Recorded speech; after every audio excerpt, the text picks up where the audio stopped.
Ačiū.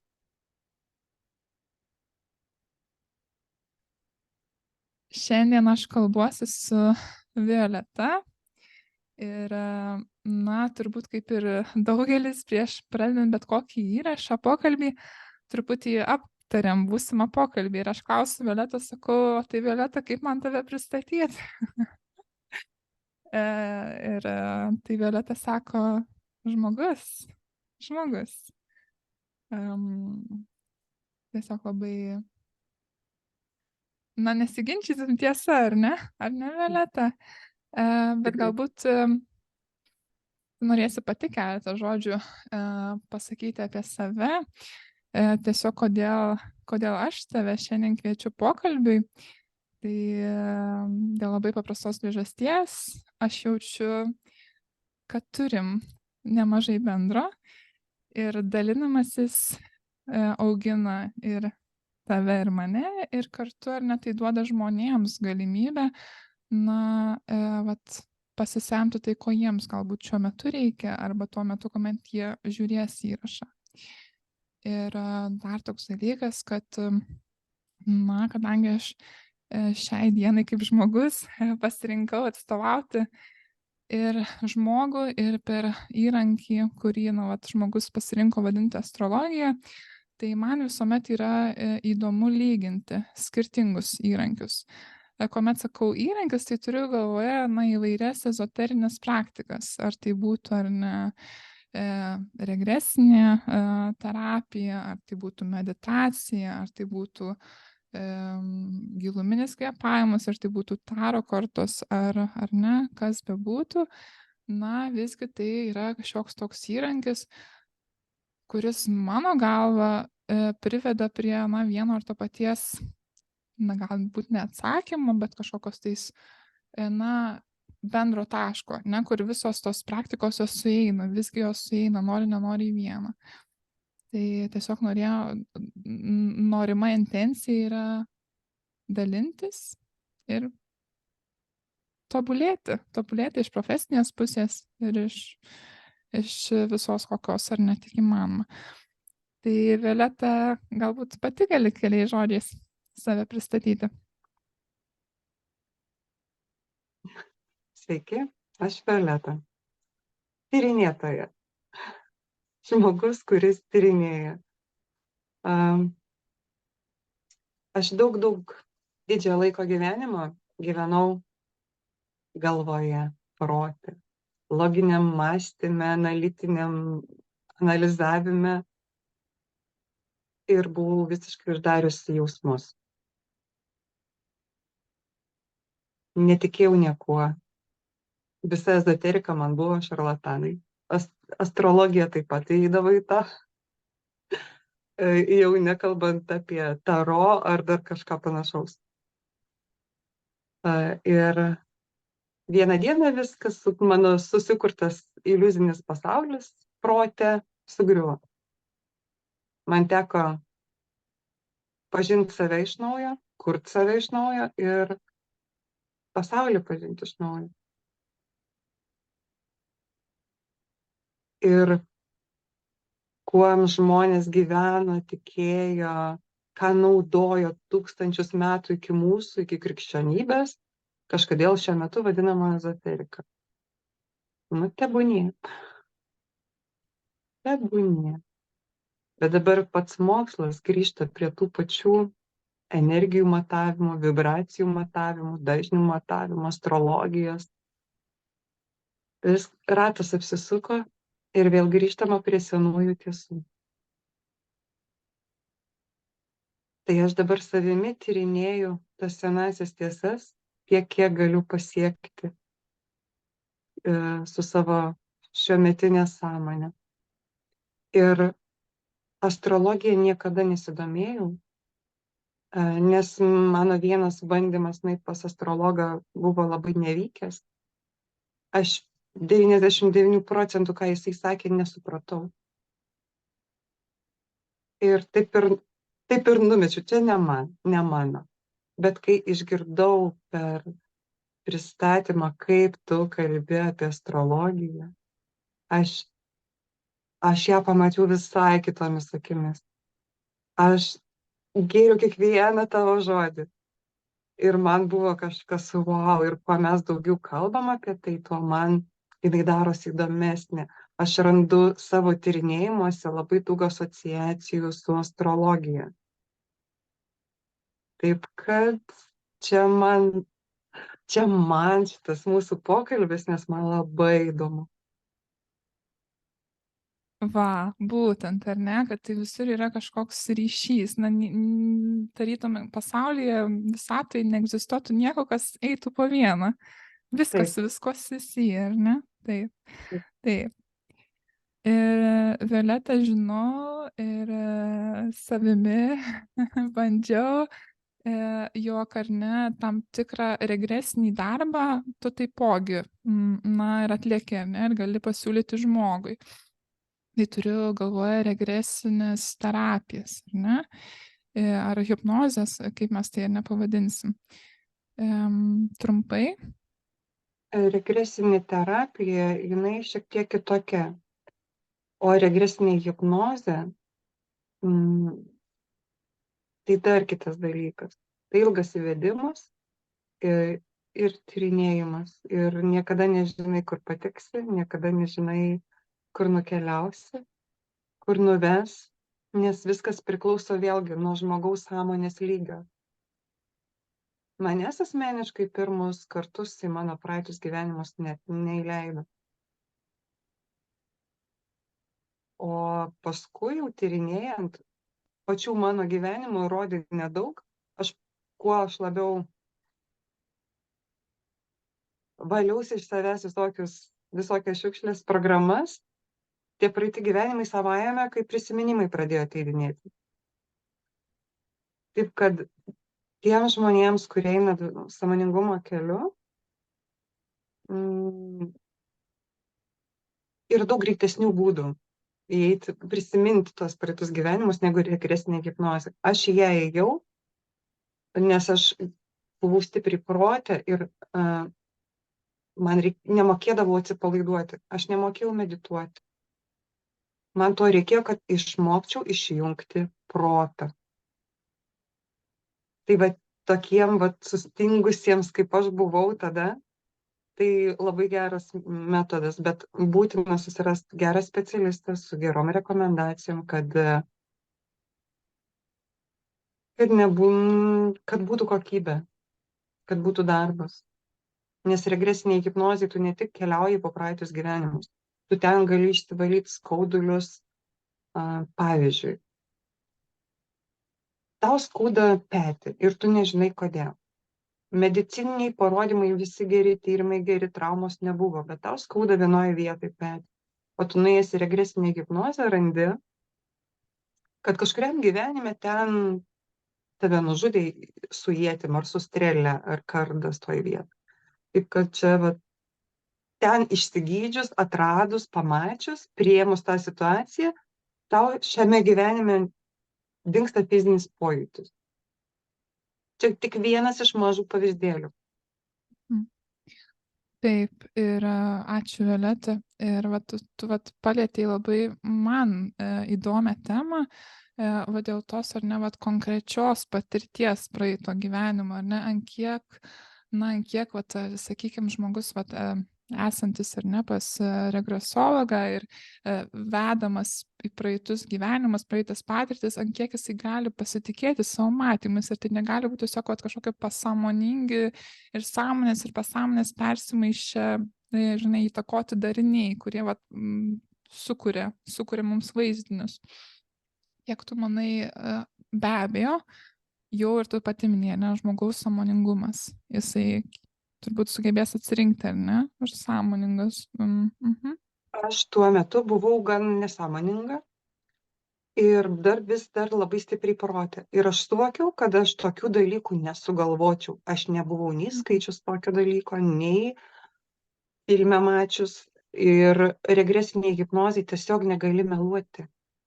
Tam ir yra hipnozė, tu ten negali meluoti. Ir tu matai tokius, tu ne tik, kad matai, tu tai išgyveni su emocijom, su jausmais, tu jauti visą aplinką, tu ten esi tiesiog kaip kad būtum iš tikrųjų. Ir to sufantazuoti, nu, neįmanoma. Gal ir įmanoma, nežinau, nes mūsų pasąmonė ištyrinėta labai mažai. Ir dar ką jau kalbėt, kai yra ir už sąmonę, ir įvairūs sąmonės lygiai, ir sąmonės skirtingos. Mes turim fizinę sąmonę, šito kūno, šito gyvenimo sąmonę, mes turim sielos sąmonę kelių lygių, toliau mūsų dvasinė sąmonė irgi vėlgi kelių lygių. Tada kosminė sąmonė, kur jau kūrėjo erdvė.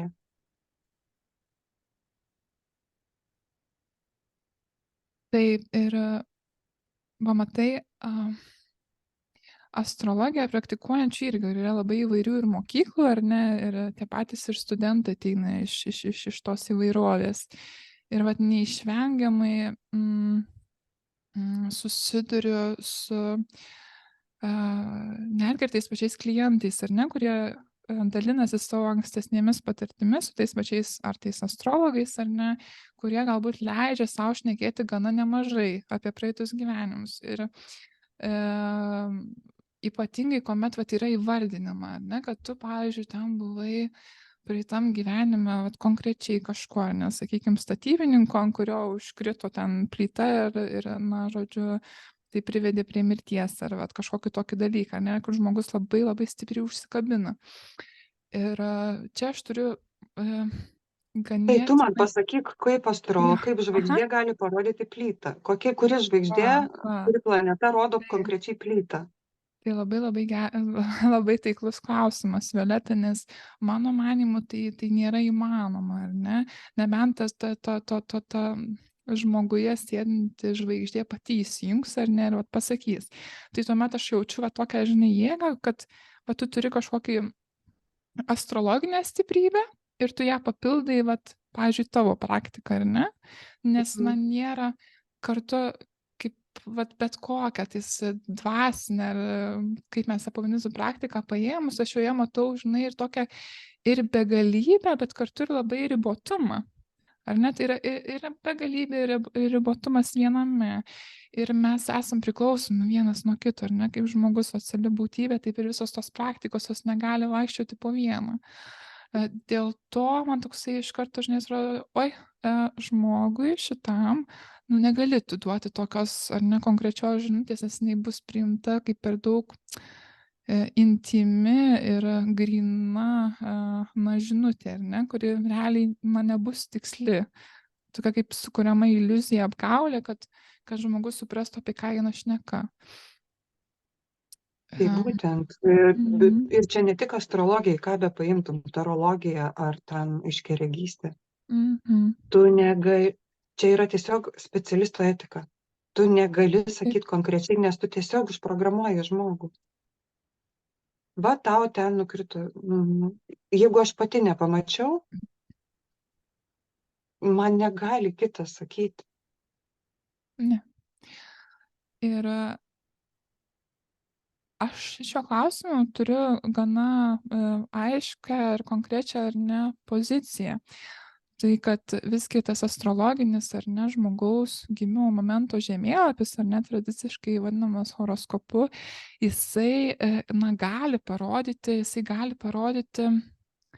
kažkokį tais atsikartojiškumą, ar kaip jį vadinti, ar ne, tai yra, tarytum tie keliai, kurie jau buvo ir žmogus, ar ne, nori, nenori, jisai vis tiek kažkas jį pritrauks į tą panašų kelią, nes tiesiog jam jisai labai labai artimas, labai labai pažįstamas ir galbūt jau ne kartą eitas, ar ne. Tai sakykime, jeigu žiūrint taip iš plačios perspektyvos, tai taip, jeigu kažką mes atsinešam iš praeito gyvenimo, kas yra, na, sakykime, na, buvo opi vieta, ar ne, arba atsinešam kažkokią stiprybę, tai be abejo, kad šitam gyvenime vėl ant tos mums opos, ant tos žaizdos, na, kažkas lips, ar ne, kad sujudinti. Jo, aš šitą matau, žinai, kaip mes turim savo praeitų gyvenimo programas, nu, kažkas karma vadina, aš tai vadinu programom, scenarijais. Ir mes pasirenkam gimti į šeimą, į giminės klaną, kuris turi panašias programas ir jos tarsi susidubliuoja, kad vienu metu tos giminės transformuotume programą ir savo praeities programą. Dažniausiai būna sutapimai. Jeigu aš turiu savo praeityse tas programas, jinai ne viena, tikrai jų labai daug, ir įvairių gylių, ir įvairių sluoksnių, pavyzdžiui, alkoholizmas. Tai vienu žodžiu, giminės liniją aš matau horizontalę, o mano praeitų gyvenimai vertikaliai, ir jos susiduria tos programos, ir įtelpa į vieną žmogų, tarkim. Ir gyvendami mes tas programas arba paskęstame tose programose, arba jas pakeičiam, transformuojam, nunulinam ir jos užsibaigia. Taip. Ir čia su astrologija labai sueina taip pat, nes astrologija irgi mato ir giminę, visą klaną tą vadinamą, ir praeitų gyvenimų. Ir tos programos jos eina ne vieną, ne du ir ne 10 gyvenimų, gali eiti ir 100 ir 1000. Taip, Violeta, ir labai pritariu. Tai manau, kad būtent kažkokią tendenciją, kažkokį tai, žinai, skonį mes galim, kas liečia astrologiją, ar ne, tarytum pamatyti, gebėti šiek tiek pajausti, ar ne, kokia energetika tarytum spinduliuoja šitas žmogaus astrologinis ratas, tas gimimo momentas, ar ne, tas vienintelis unikalus. Ir kodėl jis būtent toks. Ir, sakykime, žmogui, kuris geba priimti, ar ne, jau tas jam perduodamas žinutes, šio įrankio pagalba, tai gali būti didžiulė dovana, kuri padės toliau eiti per gyvenimą tiesiog lengviau, jau sąmoningai pažinus. Į ką atkreipti dėmesį, kur pasižiūrėti, nuo ko nenusisukti, ko neignoruoti. Taip, taip, taip. Ir aš turiu savo, ar ne, kaip ir jau asmeninę gimusią praktiką, kuomet naudoju tam tikrus astrologinius rodiklius, tam tikrus astrologinius būstus, kurie man labai labai gražiai ir šneka apie žmogaus atsineštus tiek įpročius, tiek tendencijas, tiek ir galimus talentus, ar ne. Ir būtent tas vietas visuomet aš sąmoningai stengiuosi žmogui šiek tiek, kaip ir pabraukti ryškiau, ar ne? Kad jeigu jisai sutiktų situaciją, kurioje reiktų, sakykime, priimti kažkokį sprendimą, ar ne?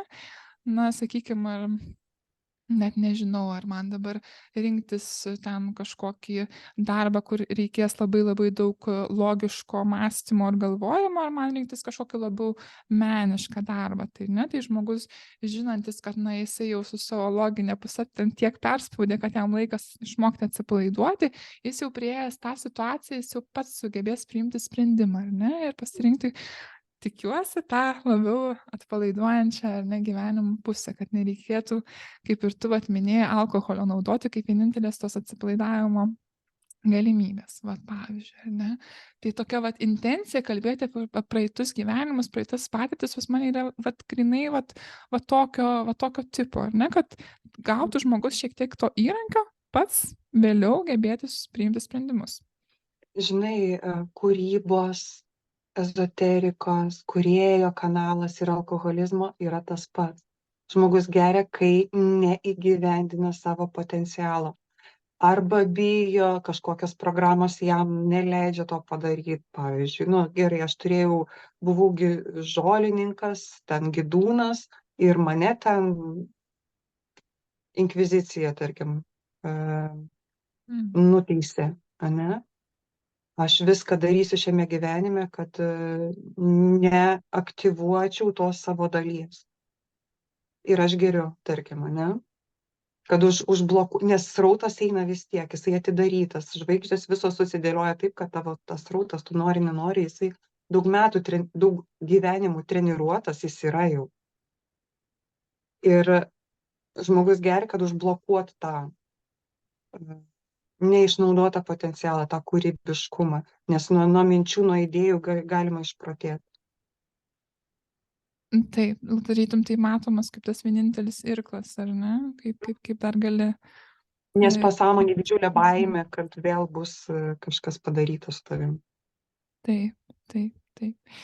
Ir taip, ir manau, kad vat, būtent ar ne, vat, ta vat, baimė, tai yra tas kažkas, kas nu, vat, tave persekios, kur tu beįsi, ką tu bedarysi. Ir kol nesusitiksi vat, su tokia savo baimė, ar ne, tai jinai tau trukdys turbūt ir kažką aplamai pasiekti. Pasiekti ir ne gyvenime, nebūtinai kažkokią tais materialiai išką, bet savo asmeniškai, ne tokį asmeninį laimėjimą. Ir man vėl vat, visi šitie galai susiveda į tą gyvenimo krypties temą, nes tai visgi yra mano kaip astrologinis varikliukas, ar ne? Ir grįžtant prie tų pačių technikų, ką vat, dažnas mano astrologas tikrai pasižiūrės, ką rodo visgi du taškai, tai yra šiaurinis kylantis mazgas ir pietinis besileidžiantis mėnulio mazgai. Ir, sakykime, nu, kaip patologiniam protui ir neaiškinant, tai yra, na visgi tai yra išskaičiuoti taškai. Tai nėra kažkoks materialus kūnas, kaip kad planeta, ar ne, kuri vat, atsako šios du taškus. Tačiau astronomiškai tai yra tiesiog Saulės orbitos kelio susikirtimas su Mėnulio orbita, ar ne? Ir vat, aukštutinis tas susikirtimo taškas, tai yra tas taškas vadinamas Rahu, ar ne? Iš švedų astrologijos taipogi. Ir tas žemutinis yra Ketu, ar ne? Tai ta mūsų uodegėlė, tarsi iš kur mes ateinam.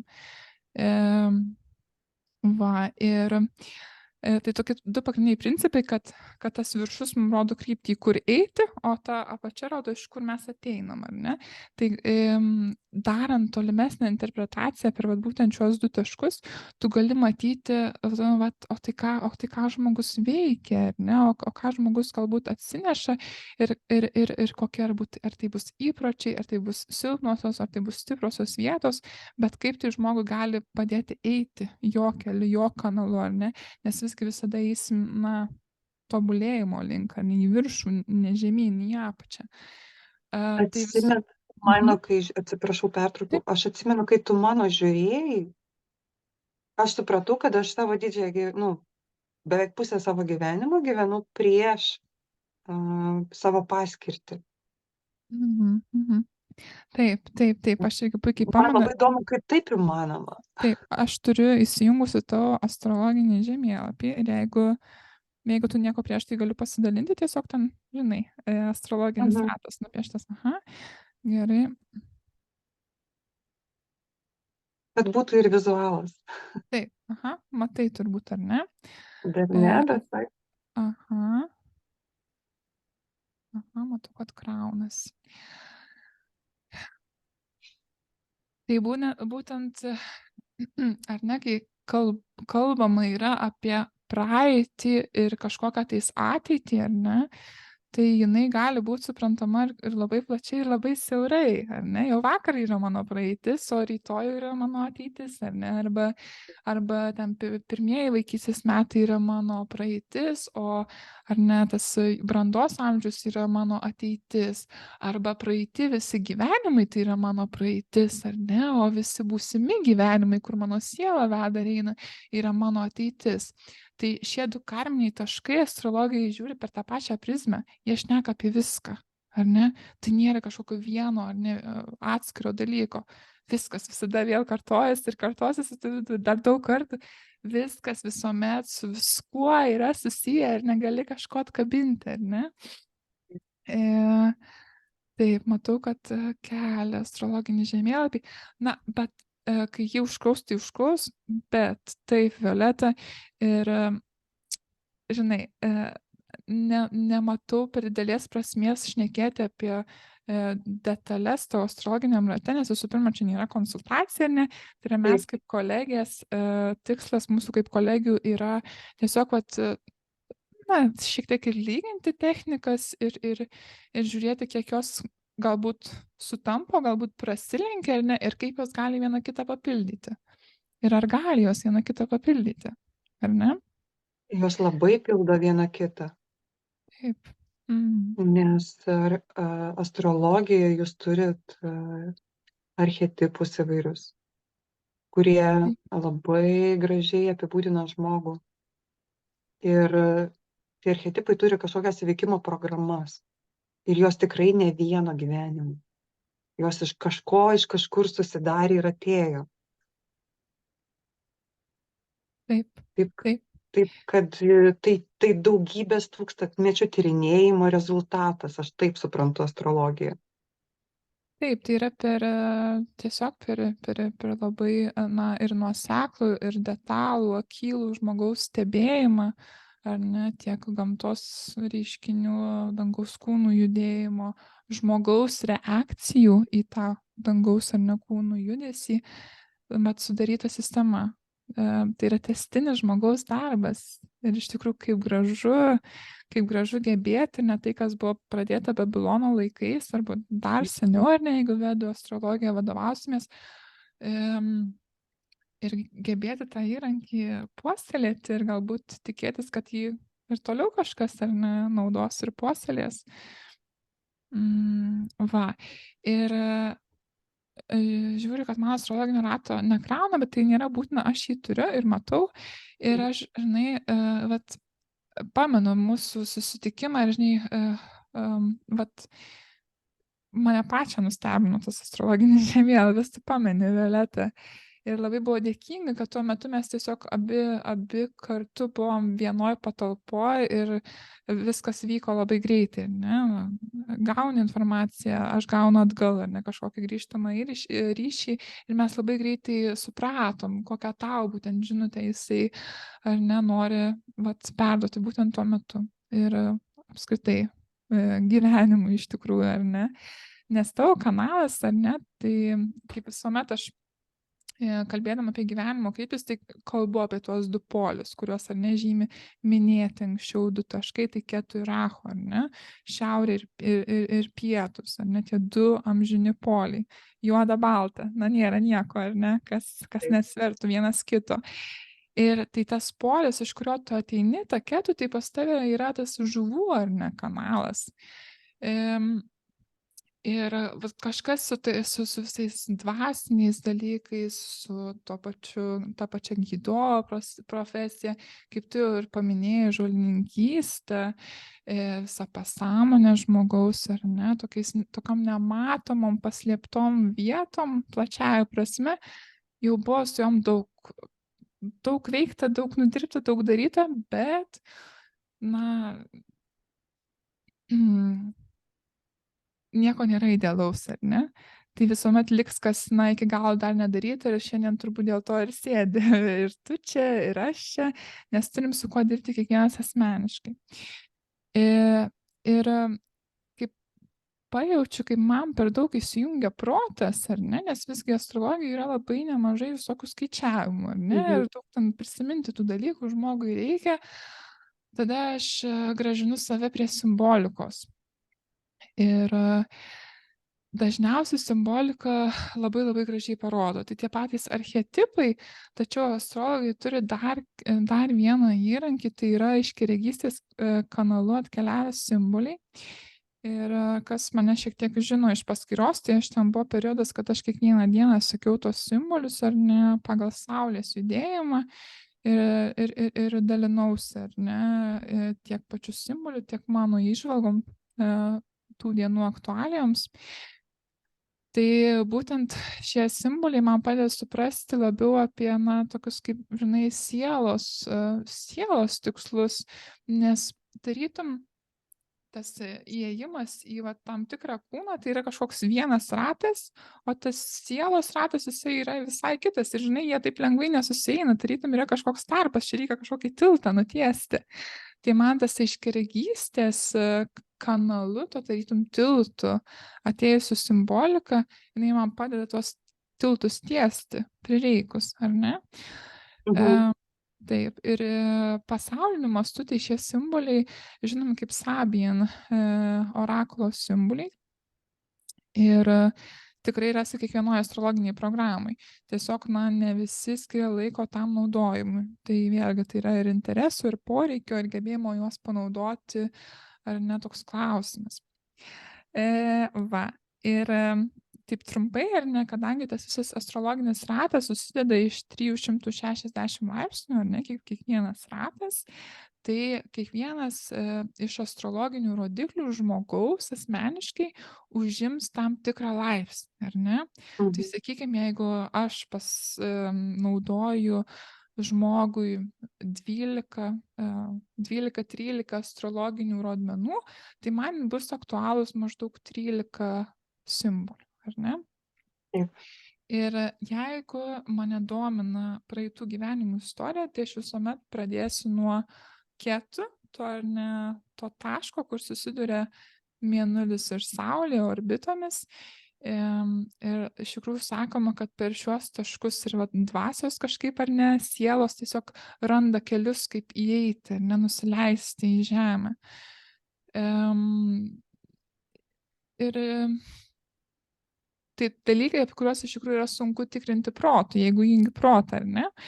Bet kokiu atveju, aš visuomet pradedu nuo ketų, tai yra rodmens, kuris rodo, iš kur žmogus ateina, ar ne, ką jisai galimai atsineša. Ir aš turiu tokią knygelę, kur tiesiog visi simboliai yra surašyti. Tai iš tikrųjų Loretos Stonkutės 360 laipsnių misterija, astrologinis orakulas, knygutė, tikrai visi galite rasti. Tiesiog reikia žinoti laipsnius, ar ne, simbolių. Ir dažniausiai, kai žmogui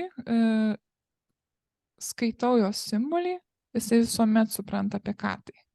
Ar ne? Man kaip tai vertėjai, kuri, stengiasi kiek įmanydama išversti žmogui, ne visada gali pavykti, ar ne? Bet tas žmogus, kuriam ta žinutė skirta, jis be abejonės ras tą savo, auksinį, ar ne, kažkokį tais auksinį sakinį. Tai aš norėčiau tau paskaityti bent jau kelis iš jų. Kelis iš tų simbolių ir tiesiog pasiklausyti, kaip tu tai matai, kaip tu tai jauti ir kaip tu galbūt, ar tai galbūt kažkaip tau ir patirty manifestavę dalykai. Tiesiog pasiklausyk ir pasakysi. Tai violetos praeito gyvenimo simbolis, tai yra, kaip jau sakiau, tai yra žuvų kanalo, tai žuvų 22 simbolis. Ir taip, spalva balta, netgi yra ir net tų simbolių iš tikrųjų tam tikros ir spalvos, ir totemai parinkti. Kažkodėl man norėjosi Violetai pasakyti, kad jos spalva visgi yra balta.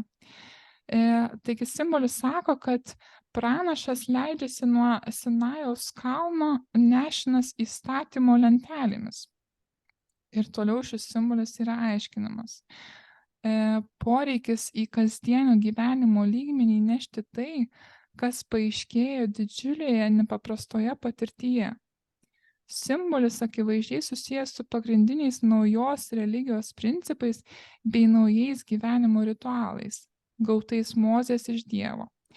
Esminis įstatymas turi būti nuleistas žemyn. Šis formuojančios ir struktūruojančios jėgos dieviškojo apreiškimo nusileidimas yra kontrastas ankstesnio simbolio prisilietimų tai jausmui ir šilumai. Čia nebuvo būtina nežinoti, koks tas ankstesnis simbolis, bet kaip sakiau, visur yra tęstinumas, tai man tai padeda, bet žmogui galbūt bus sunkiau suprasti, ar ne, Violeta? Ir dar keli sakiniai, tai jog šis simbolis išreiškia procesą, kuris praeityje turėjo religinį atspalvį. Religinis, ar ne, įsivaizduokim, ši moteris, realiai per kurią, ar ne, atėjo visi šie simboliai, tiesiog vyko greitas užrašymas per kelias valandas.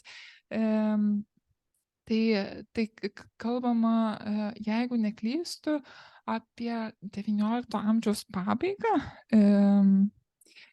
Tai įsivaizduokim tuomet, ar ne, galbūt ta religija šiai dienai skambėtų kaip gana konkretus dalykas ir gan kardinalus, bet šiai dienai tai yra labiau kalbama tiesiog apie dvasinę praktiką, apie dvasingumą. Tai yra kažkokį platų spiritual dalyką, ar ne?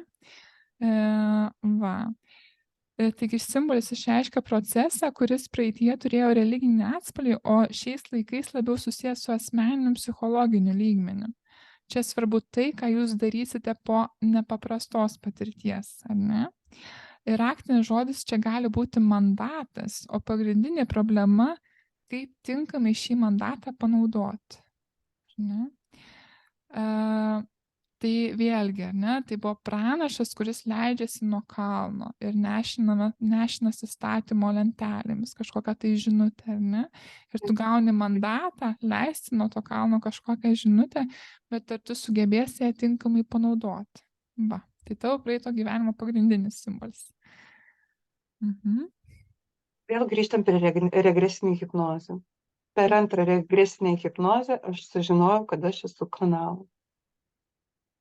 Populiarus pavadinimas čaneleris, kuris transliuoja žinutę iš subtilaus pasaulio, iš dvasinio pasaulio.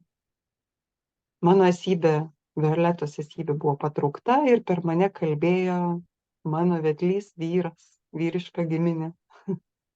Taip. Tai va, dabar aš vesdama moterų ratus, darydama konsultacijas, dažniausiai esu tas kanalas, kuris perduoda žinutę. Nes iš pradžių, kol įvedu į meditaciją, kalbu aš, o paskui jau net klausydama tekstą girdžiu, kaip sako mes, jūs, į mus jau kreipiasi, jau ir į mane kreipiasi, jau ten manęs nebėra. Taip, tai... Ir ta žinutė tiesiog plaukia ir viskas, ką aš darau, tai išsimti iš savęs viskas, kas nereikalinga, kad neiškraipyt tų žinučių. Taip, ir tas iškraipimas žinučių, žinai, man iš karto asocijuojasi su vėlgi tuo protu. Na, žmogus negalėtų iškraipyti žinutės, jeigu jisai nebūtų tiek, sakykime, apsiskaitęs, ar ten neturėtų netgi žinių, tokios galimybės iškraipyti, ar ne? Ne, Tai būtų to kanalu. apsiskaitimas yra gerai, tai dėl erudicijos, dėl žodyno, nes kai eina srautas, tu iškalbi pagal savo surinktą žodyną, išprusimą žodžius. Taip. Jeigu mano išsilavinimas bus ten 5 klasės, aš ir kalbėsiu kaip 5 klasių išsilavinęs žmogus ir tiek tesugebėsiu perduoti. Tas išprusimas yra gerai, bet aš kalbu apie tas mūsų, kur religinės dogmas, tabų įvairiausius, tokiais dalykais neužkimšti tų grinųjų žinučių. Negalvoti tuo metu, kai per tave eina. Nebandyti kažką savo pridėti. Nes pagrinde tai daugiausia darbo yra pasiruošti šitokiem dalykam, yra dirbti su savo ego, neįkišinėti jo. Tiesiog priimti, kad tai ne to, kad tai eina per tave. Žmogui, kuris turi didžiulį ego, tai yra sunku. Iš tikrųjų sunku. Ir treniruotis negalvoti.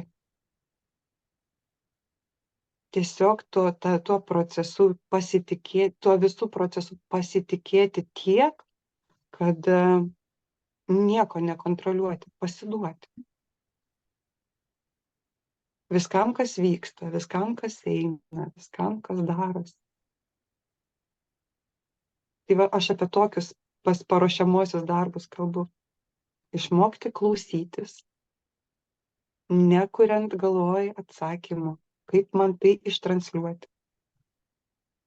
Viskas išsitransliuos taip, kaip turi išsitransliuoti. Visada.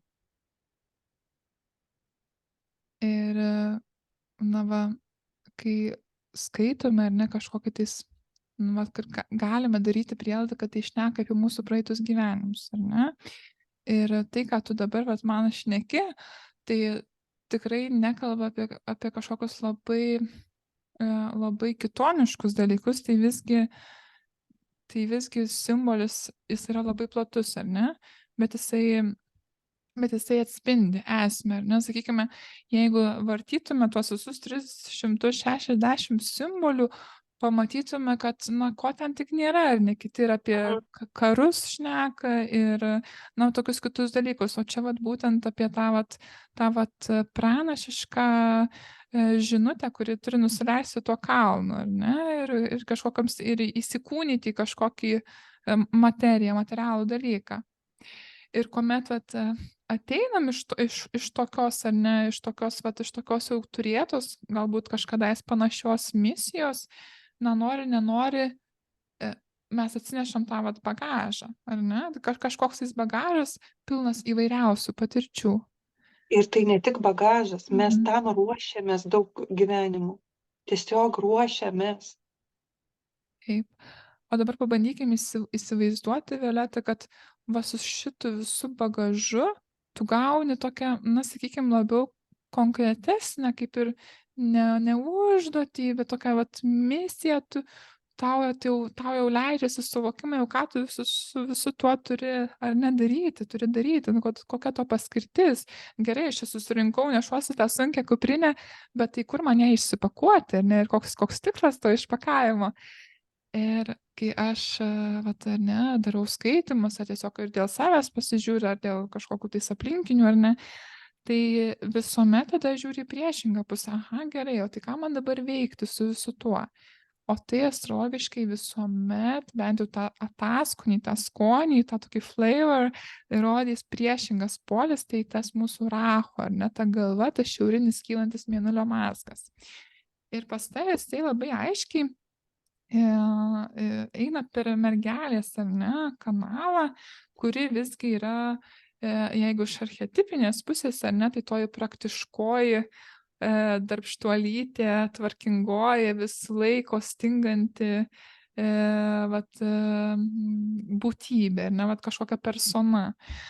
Va, žinau, kad galėsiu tikrai tai pakomentuoti, Violeta, bet prieš tai aš dar galvoju, aš iš karto paskaitysiu, o ką jisai šneka, tą gyvenimo ar ne kryptį, o ką veikti su tuo bagažu, ką mes atsinešam iš praeitų patirčių. Tai, na, tai bus mergelės 22 laipsnis ir jos simbolis yra karališkas herbas išpuoštas brangakmeniais. Tai kalba tarytum apie kažkokio tai statuso patvirtinimą, ar ne? Nors tradiciškai karalius yra dvasinis integruotas tautos vienybės simbolis. O tas herbas rodo ne asmeniškai pelnytą statusą, bet ateinantį iš kažkokios tais ar ne šlovingos, kilmingos praeities. Tai nebūtinai reikėtų Paveldėtas. paveldėtas, ar ne? Tai yra perdodamas, ar ne?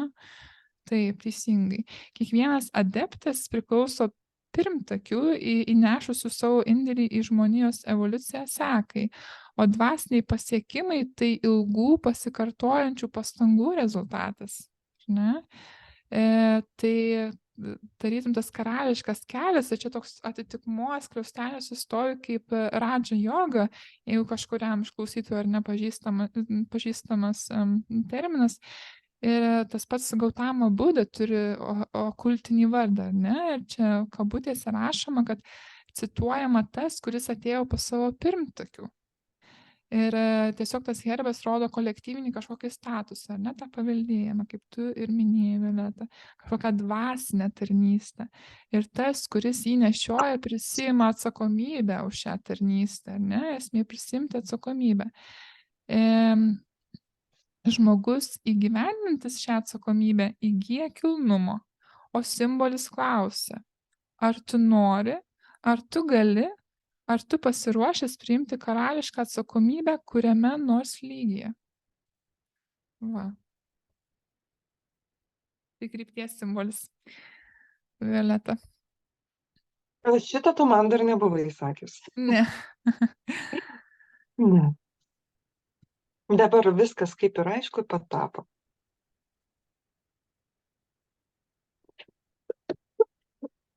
Aha, viskas Atsiprašau, gerai. dar persėlimas nepraėjo. Sekundė.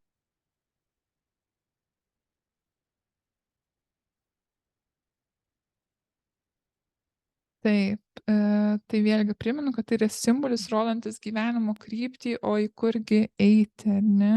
Į tokia galintis pasufleruoti, o ką daryti su savo ir įgūdžiais, ir silpnybėm, ir stiprybėm, ir tiesiog tai, ką galim duoti pasauliu, ką su to veikti. Tas, kad tai yra perduota tiek ir mano pačios sau, tiek ir iš kūrėjo, tiek ir iš šios žemės sąmonės. Taip. Kad tai nėra kažkas, žinai, kur tu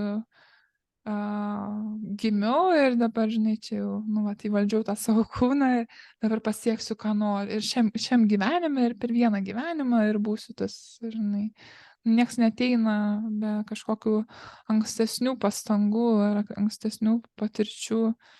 Paimkim pačius garsiausius kompozitorius, pianistus, muzikantus, kurie nuo 3 metų groja realiai tobulai, vunderkindai tie vadinami. Jie daug gyvenimų tam ruošiasi, jie atėjo šitą gyvenimą jau pasiruošę tiek, kad jie atsisėdo prie instrumento, čia kaip vienas iš pavyzdžių, ir jie jau tai nugula genetiniam lygmeny, tai nugula mūsų DNR, nes mūsų DNR iš tikrųjų net neištyrinėtas tiek. Ten eina mūsų giminės programos, kodai, ten eina mūsų pačių praeities gyvenimai, dvasiniai kodai. Jau niekas net nebenuneigia, kad ten įeina energijos, vibracijos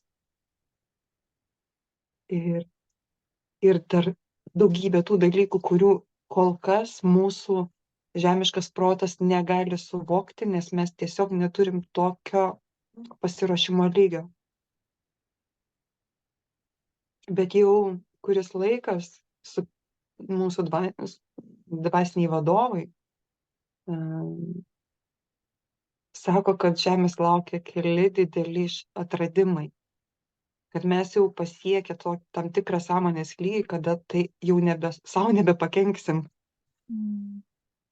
Taip kad manau, kad 20-30 metų bėgyje mūsų laukia daug naujovių, kurios paneigstų tai, kuo mes tikim dabar ir ką dėsto mokykloje, ką dėsto universitetuose. Mūsų laukia daug įdomių dalykų iš tikrųjų.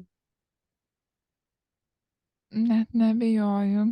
Ir vėlgi, ar ne, netgi ir skaitant to praeitų gyvenimų patirčių bagažų simbolius, kaip aš juos įvardinu, ir tą kertinę ašį, tą kertinę kryptį, na tai vėlgi, matai, kad žmogus, kaip tu, ar ne, naudoja tokį, kaip aš jį vadinu, ar ne, vėlgi kažkokį tais įrankį tiem dalykam pasiekti, tą išminčiai prieiti, ar žinutį perduoti, kas tai bebūtų, ar ne, tai yra kažkoks tyras perdavimas reikalingų žmogui ten ir tada žinučių, ar ne, ir jos nesugedusio telefono principą, ar ne, turi ateiti, bet švarios, tas švarus perdavimas. Ir kuomet mes kalbame apie mergelės kanalą, jog reikia perleisti būtent tą žuvų dvasinį matymą, dvasinį paveldėtą dalyką. Per mergelės kanalą mes kalbam apie absoliučią švarą, absoliučią tvarką, absoliutų tobulą užduoties įvykdymą. Čia negali būti, čia kaip operacijoje, operaciją atliekantis žmogus, jis negali nei milimetrų kitur pjauti, jis turi būti būtent ten, nes nuo to priklauso žmogaus gyvybė. Ir tai kalba apie tokius panašius dalykus, kur žmogus jau kažkaip turi įgauti tų įgūdžių, kad jis tobulai tą užduotį galėtų įvykdyti. Ir tiek astrologinis žemėlapis, pavyzdžiui, tavo ar ne, Violeta atveju, man puikiai parodo zonas, kur tavo gyvenime, tos visos savybės, per kurios renkamos. Ir man atrodo, ir tu paantrins, ir aš jau šiek tiek žinau tavo istorijos, ir tu pradžioj dalinaisi, kad anksčiau tiesiog labai labai daug praleidai laiko visokiams veikloms, tik ne toms, kuriuose reikalavome tiesiog tokio, žinai, pasišventimo, atsidavimo, bet ten kas iš proto, paskaityti, parašyti, suskaičiuoti, tai tarytum buvo ta Violeta. Va, ir ką norėjau labai svarbaus pasakyti, kad tai irgi labai, labai geros patirtys ir jos yra būtinos patirtys, nes be jų, ar ne be tų įgūdžių, tu negalėtum, ar ne, perduoti, tobulai vykdyti savo užduoties.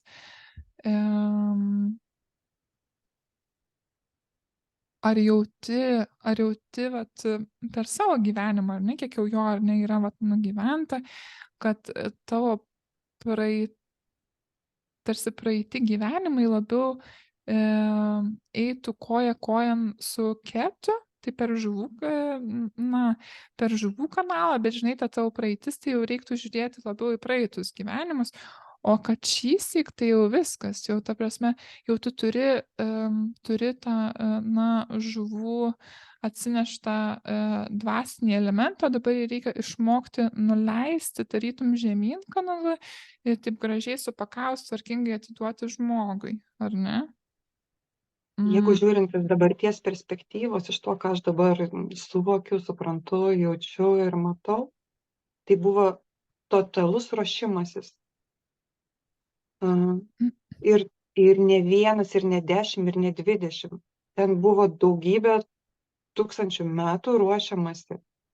Aišku, buvo tokių gyvenimų, kur nusprendai pailsėti nuo visko, nuo visų tų dvasingumų, ezoterikų, žoliavimų ir taip toliau, ir tiesiog pasileidus plaukus daryti beleką. Labai daug religijos mačiau, o religija tas pats kanalas iš tikrųjų. Ir labai daug atsiskyrėliškumo irgi. Tai toks kaip vienas eini ir tyrinėji, mokaisi, renki patirtį, renki save. O jeigu imat jau šį gyvenimą,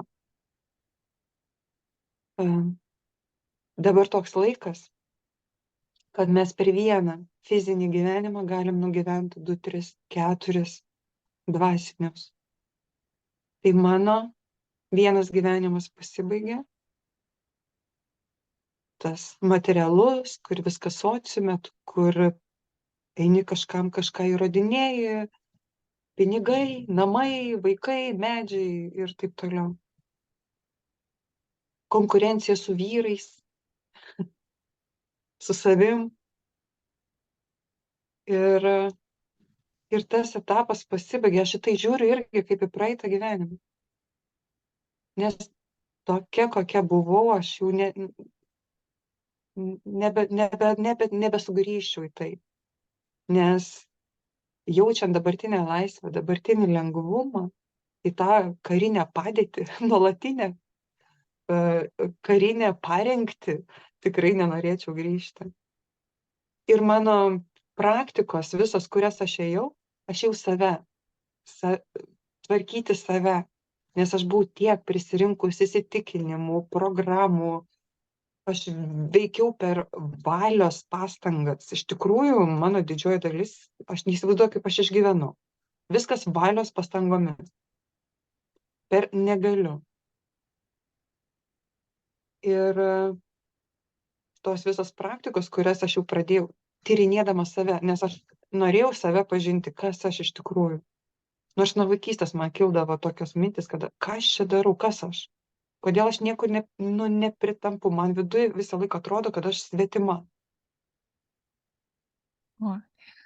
Galim čia sustoti, galiu pakomentuoti? Aha.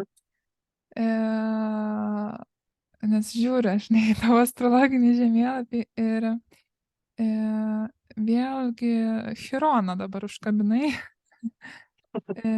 Jo, ir kas šiek tiek žino, netrumpai aš įvesiu. Chironas tai yra tas pats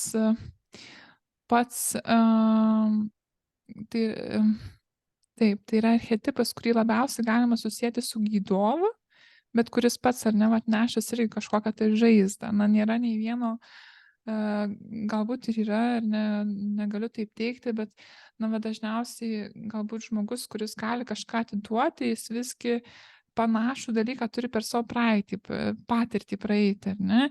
Ir kuomet, pavyzdžiui, tavo, ar ne, Violeta atveju, Chironas asocijuosi su jaučio ženklų stipriai, taip pat kaip ir su žuvų, vėlgi tuo pačiu, tai kalba apie tos pačius dalykus. Ir kas tai sako? Tai sako, kad ar ne, kuomet, sakykime, siela jau leidžiasi į kūną, jau jinai jaučiasi svetima.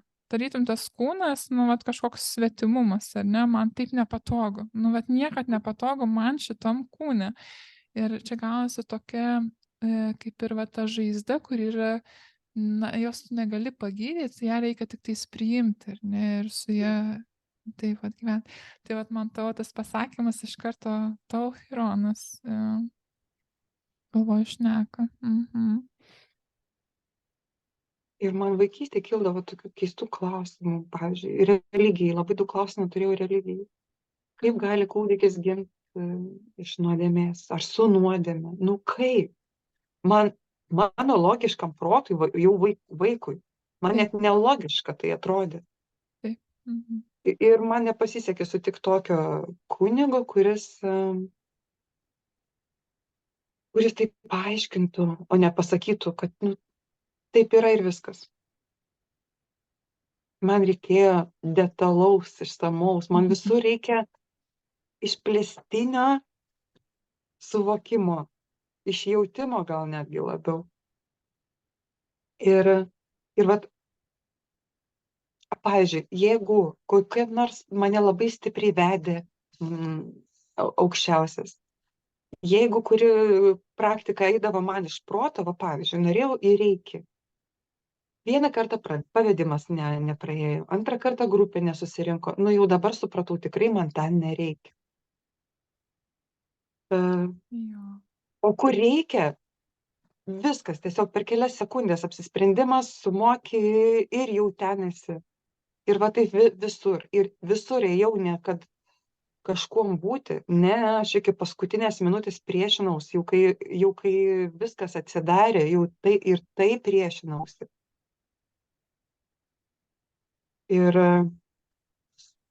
Ir viską dariau tik dėl savęs, kad pagerinti savo būklę.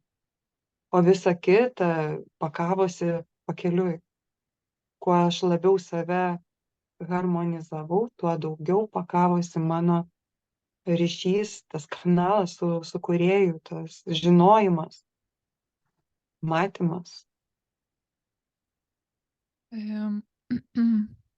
Tai taip, tai kaip ir tu labai gražiai įvardinai, kad netgi vaikystėje nesuprasdavau, o kaip tas tarytum toks šventas žmogus gali savyje nešioti kažkokią tais, ar ne, su tuo nederančią mintį, o dar jeigu ir veiksmas kažkoks ar nekyla, kuris prieštarauja, tai atrodo, kaip.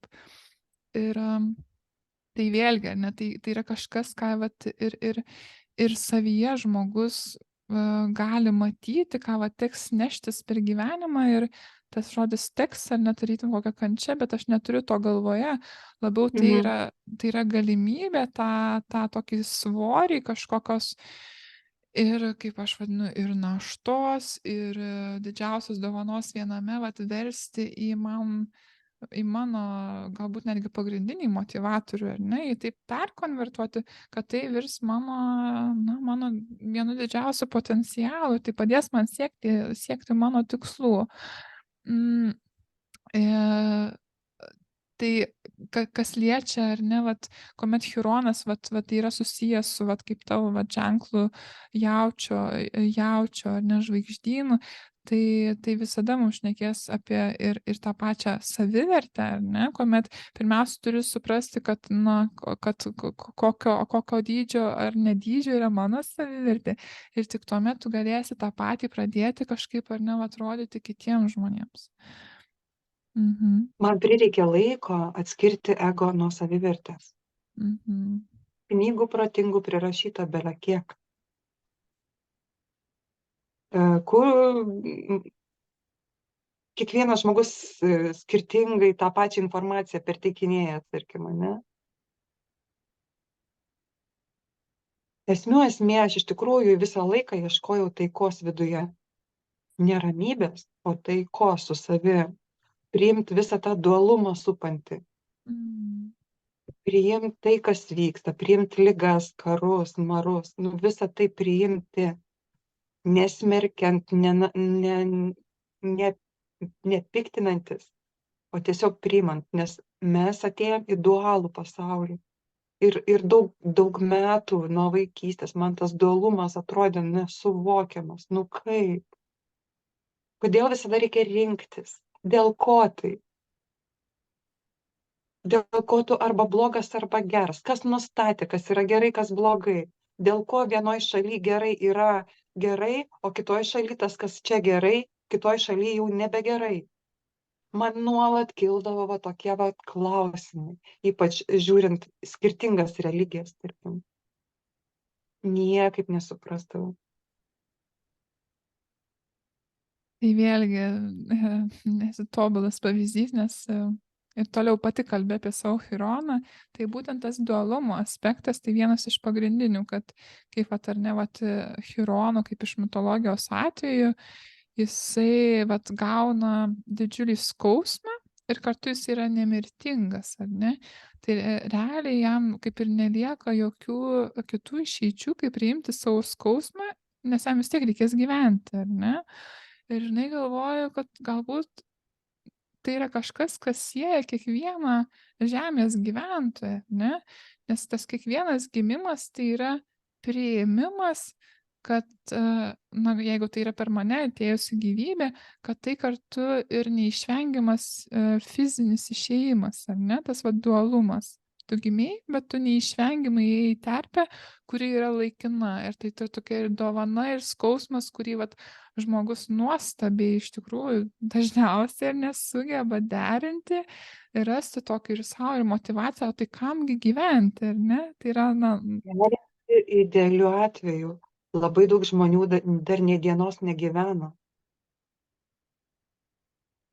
Yra kažkoks pas mus tas įsivaizduojamas nemirtingumas, ne? Kur atrodo iki kažkur 30 kelių metų tu leki, vertiesi per galvą, tu jautiesi nemirtingas ir apie tą dvasingumą realiai mažai susimastydavom, bent jau mūsų karta. Dabar žiūri jaunimas šiek tiek kitoks. Jau mažiau to karjerizmo, mažiau to, nors ir jo yra, bet jie kažkaip natūraliai jau dvasingesni, negu mes buvom. Mums reikėjo to mokytis iš naujo. O jie su tuo natūraliai ateina. Aš savo vaikus, jie labai skirtingų amžių, pagal savo vaikus matau. Taip, matai, nenoriu gal per daug išsiplėsti, bet tiesiog greičiausiai tai yra susijęs su, kaip mes tai vadinam, evoliucinėmis tokios kaip planetomis, ar ne, kurios, juda tikrai lėtai ir jau kai neša pokytį, tai jos neša esminį ir tokį globalų ir lėtą. Ir tas pats Neptūnas, kuris ir yra atsakingas už tai, ką tu dabar kalbėjai, už visus tos dvasinius dalykus. Ir tas naujas sielas, kurios ateina, tai jos yra tobuloje pozicijoje, kas liečia tą visą dvasinį matymą. Ir sakykime, jeigu taip grubiai šnekant, tai tarytum, kad tų žmonių į žemę su tokiu supratimu labiau iš tos dvasinės pusės vis nuleidžiama daugiau ir daugiau, ar nepasirenka ateiti daugiau ir daugiau. Tai jų tokia aiški misija kažkaip įkūnyti tą dvasingumą žemiškais įrankiais. Su Neptūnu judančiu per žuvis. Bet tai supranti, mes patys tėvai, seneliai turim keistis, kad tiem naujai ateinantiem, nesukištume juos į tuos rėmus, kuriuose patys buvo. Maksimaliai, ką galim padaryti, eiti pas psichologus, pas psichiatrus, psichoterapeutus, terapeutus ar rinktis bet kokią kitą vadinamą ezoterinę praktiką, kad tapt kiekvieną dieną geresnė savo versija, lengvesniu tapt, kad padėt va tiem naujiem žmonėm čia adaptuotis, nelaužant jų naujų matymų, nebandant jų perdaryti pagal save, mes jų niekada nesuprasim, nes mes tiesiog kitų laikų gimė, kitokie, kitaip auklėti patys. Ir dovana tai, kad mes dar šiame gyvenime matom tos du didžiulius skirtumus, kokie buvo mūsų seneliai tėvai ir kokie dabar ateina mūsų vaikai ar anūkai. Mes tokioj takoskyrai gaunamės. Ir tik nuo mūsų priklauso, kiek mes palengvinsim tai naujai kartai adaptaciją žemėje. Jie jau pasiruošę būti kitokiais, jie jau pasiruošę įnešti naujoves. Bet ar mes leisim tom naujovėm greičiau įvykti, ar atidėliosim, bandydami juos stabdyti?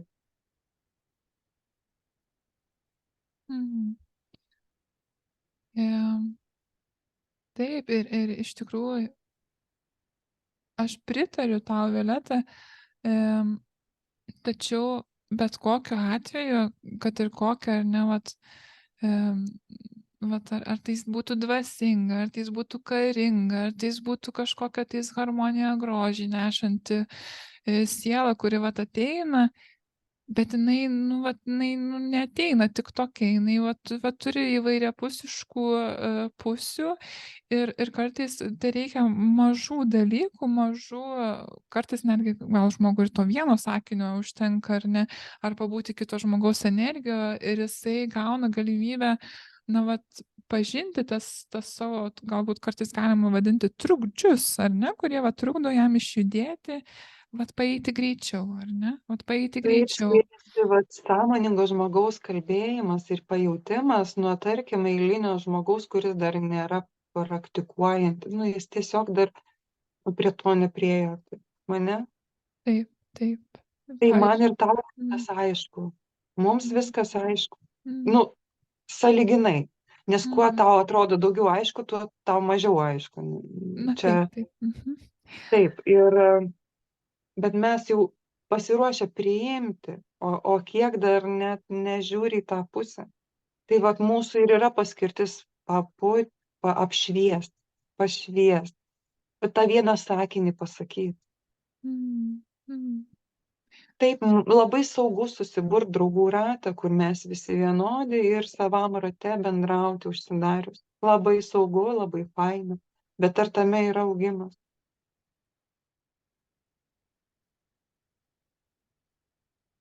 Tai būtent visa esmė, kalbant apie gyvenimo kryptis, tai yra pamatyti, o kur ta komforto zona.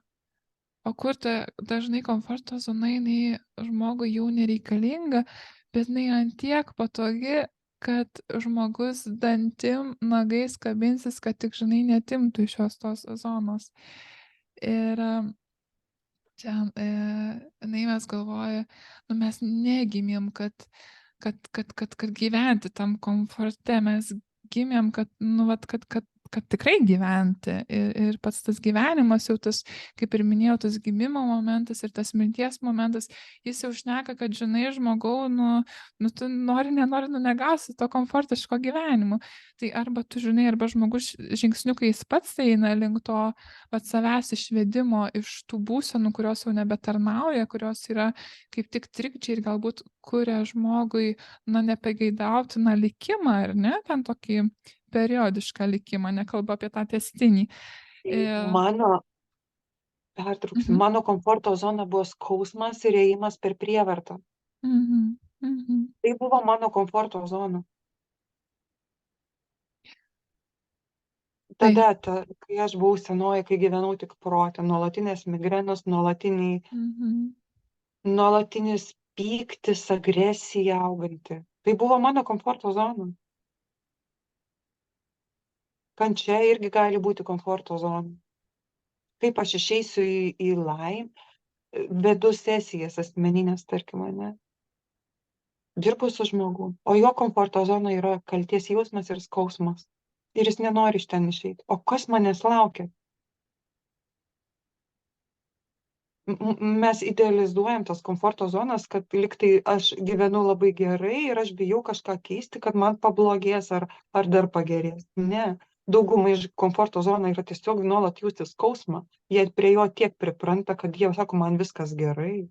Aš jaučiuosi normaliai. Taip, taip. O tą patį, žinai, ir tas skausmas, toks žodis, žinai, bet, nu, va, tą, vat, kažkokį tokį nepatogumą, tai, va, tas pats Chironas, bent jau man padeda praktikose, jeigu su žmogum, vat, kalbam, sąmoningai iškeliam, kokius pasąmoninius blokus gali kartais, vat, kad ir toks, ne, nekaltas dangaus kūnelis, kuris net planeta ir nėra laikomas mumyse kaip sėklą pasėti.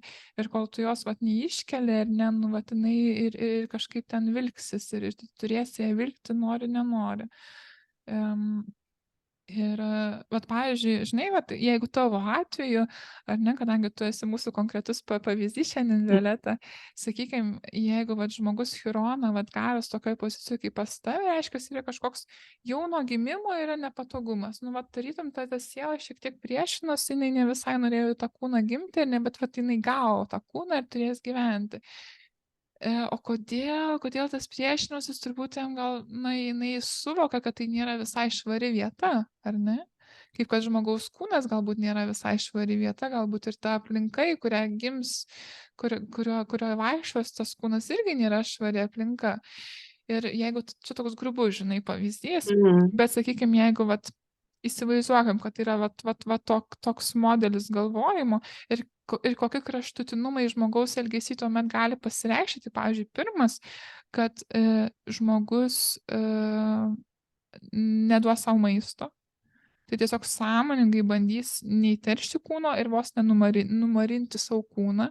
Tai tada gali prasidėti visokios anoreksijos, bulimijos, tiesiog sąmoningas nevalgymas, badavimas.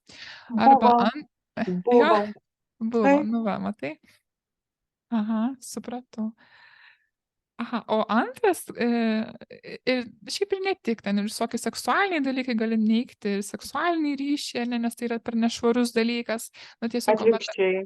Jo, arba atvirkščiai, arba žmogus persivalgo, nes jisai nemato tikslo čia gyventi, tada nemato tikslo saugoti kūno, nes nu tik kam, jis vis tiek purvinas bus, kad ir ką bedaryčiau, ir tada jis valgo, arba pervartoja visų ir seksualinių, ir intimių dalykų, ar ten kas tai bebūtų.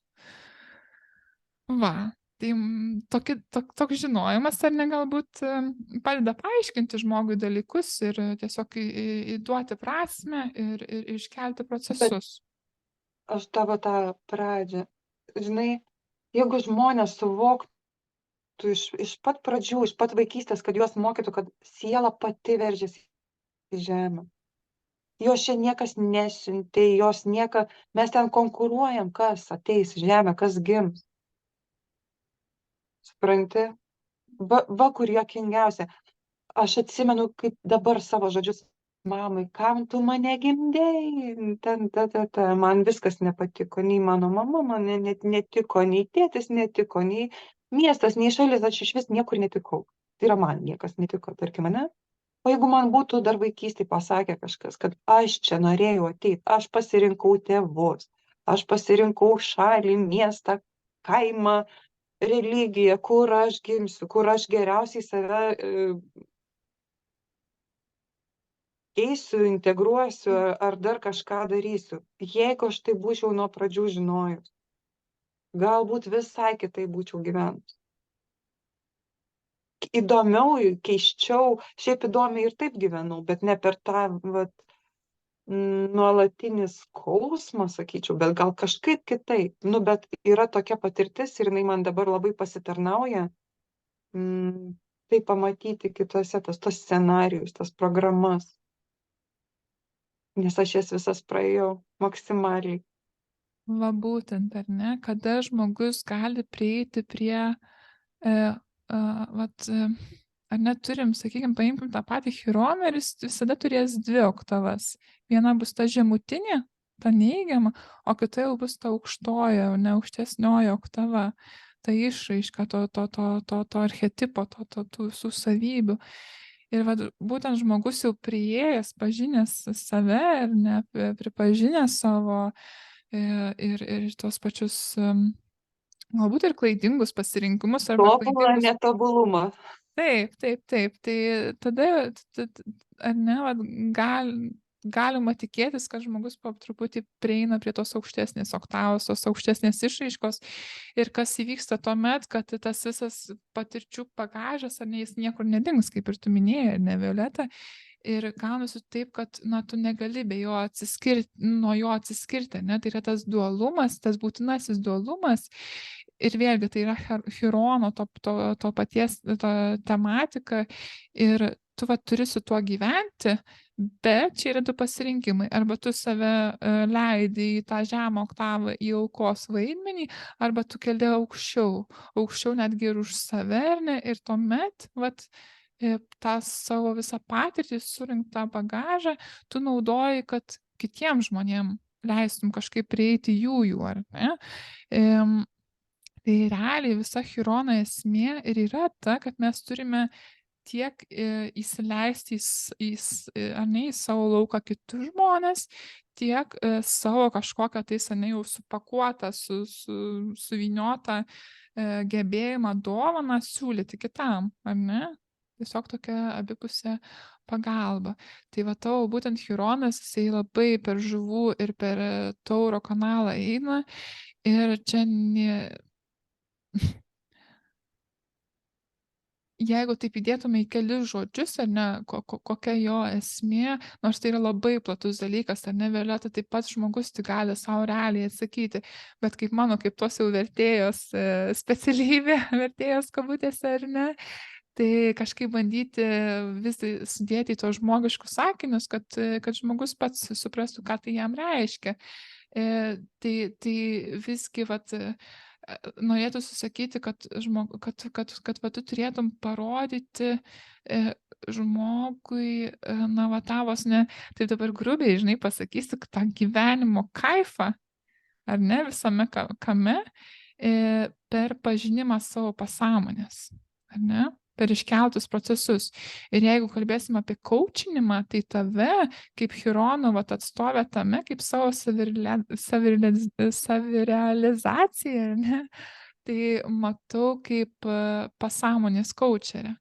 Sudėčiau tokius 2 žodžius, tai yra pasąmonės coacherė, kuri jau iš savo patirties sugeba ir kitiem tą pačią paslaugą siūlyti, nors tai kaip tavo, ar ne, ketų, tas atsineštas bagažas, ar ne, tai kalba apie aukštesnius dvasinius dalykus, nei kad galbūt, na, jie yra įvairiomis formomis, ar nenaudojami, bet tokį švarų kanalą, per kurį jau tu gali žmogui padėti prieiti prie tų visų pasąmoninių, na, trikdžių. Tiesiog. Priimu aš ir šitą etiketę. Taip, tai yra viena iš mano duotybių. Kai vienas mano klientas sakė, kad aš jis mane su kompo, sako, tu net ne programas ar virusus tvarkai, tu sako, operacinė sistema, už operacinės sistemos dar ten kažkur pasieki. Taip, tai yra kažkoks plika akimi nematomas. Tai ten tie mūsų atsinešti iš praeitų gyvenimų klodai, kodai